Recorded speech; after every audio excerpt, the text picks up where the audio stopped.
Ам, Здравейте отново.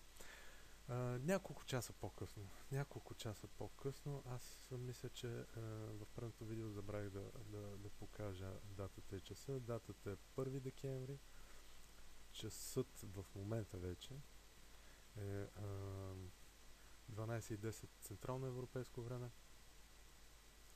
Мисля, че ставаме свидетели вече на очаквания пробив а, тук на възходящата тренд линия. А, значи първия път, може би нахая едно да покажа, първия път, т.е. в предното видео показах ситуацията ето тук, но цената успя да се отблъсне за момента. Ето, върна се до определеното от мен ниво. По-рано определих едно ниво за стопа си, тук ми е поръчката за продажба. Да, значи върна се до там, направи неуспешен ретест.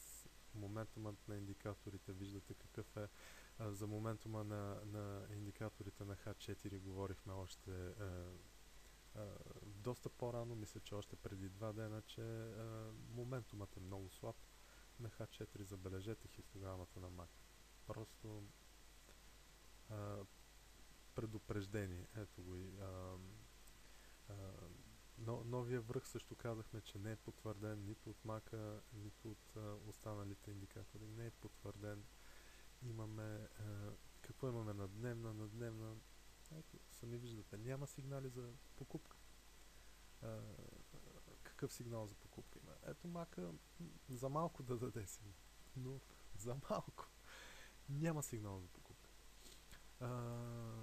Сигналите за покупка на по-малките графики отслабват. На H1 имаме откровени сигнали за продажба. Да. Както и да е. Ние играме на интрадневни, т.е. аз поне играя на интрадневни графики. Или за момента играя на интрадневни графики. Да. На M15 ето го неуспешния ретест. Забележете какви хубави свещи. Забележете и какво правят индикаторите. Вижте RSI-то. Цак, само надолу. Ето, нисходящата тренд линия е тук. Какво прави мака? Той не може да се обърне нагоре. Не става. Ето, не става. Сигнала му за продажба в момента е под нулата. Това са... Тоест, мака... Не знам сега дали да обяснявам за мака, но мака има няколко типа сигнали. Това са дивергенциите, сигналите с хистограмата и сигналите с кросоверите, както и пресичането на нулата. Ето тук, това е сигнал за продажба нов. Ето тук. Освен, че това е сигнал за покупка, няма на пробив тук на подкрепата, но ето това е нов сигнал за покупка. Тук ето съпротивата, извинявам се. Ето тук това е нов сигнал за покупка, пресичането на нулата. След това виждате ли как не може да падне под нулата, дава нов сигнал за покупка, цената пробива съпротивата. Ето тук. Значи мака е невероятен индикатор. Да, в момента сигнала му за продажба е под нулата, а цената, както виждате, пробива възходящата тренд линия и подкрепата. Да. Аз съм си сложил поръчката не тук, малко по-надолу, но имам си своите причини. Както казах, определих ето тази зона. Според мен това е зона тук на подкрепа. До 99,87 има някакви минимални шансове цената да продължи нагоре. Под нея вече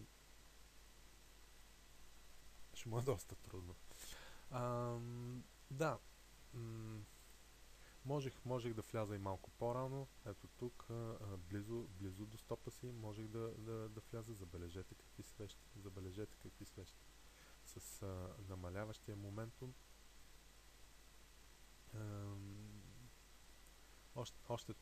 Още тук можех да го ковна.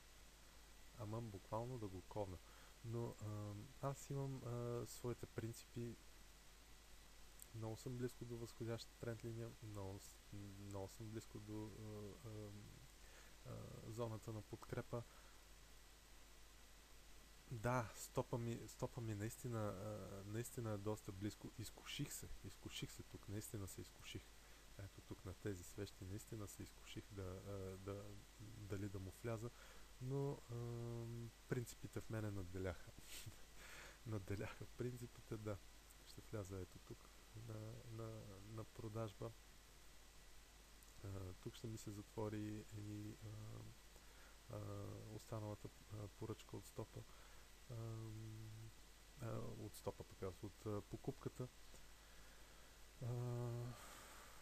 Ето тази покупка, която направих ето тук.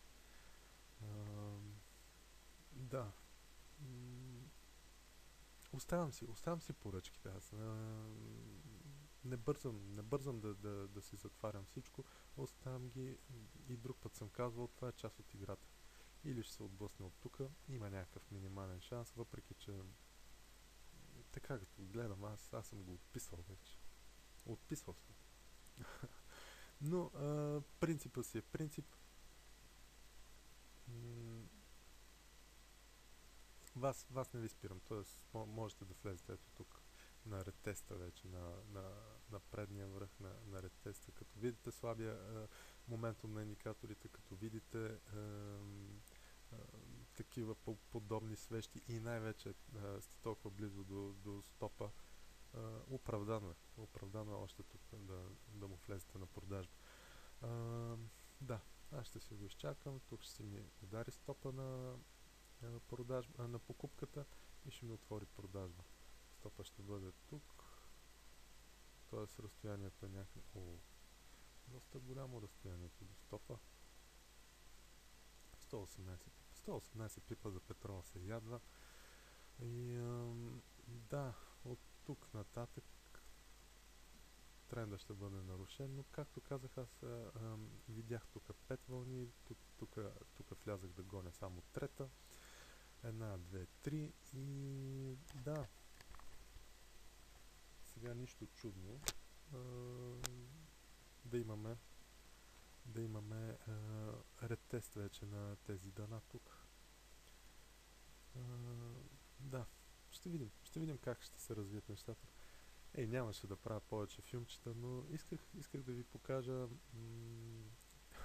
исках да ви покажа, като не си достигна таргета, какво се случва. Да. Окей. Ще го погледнем.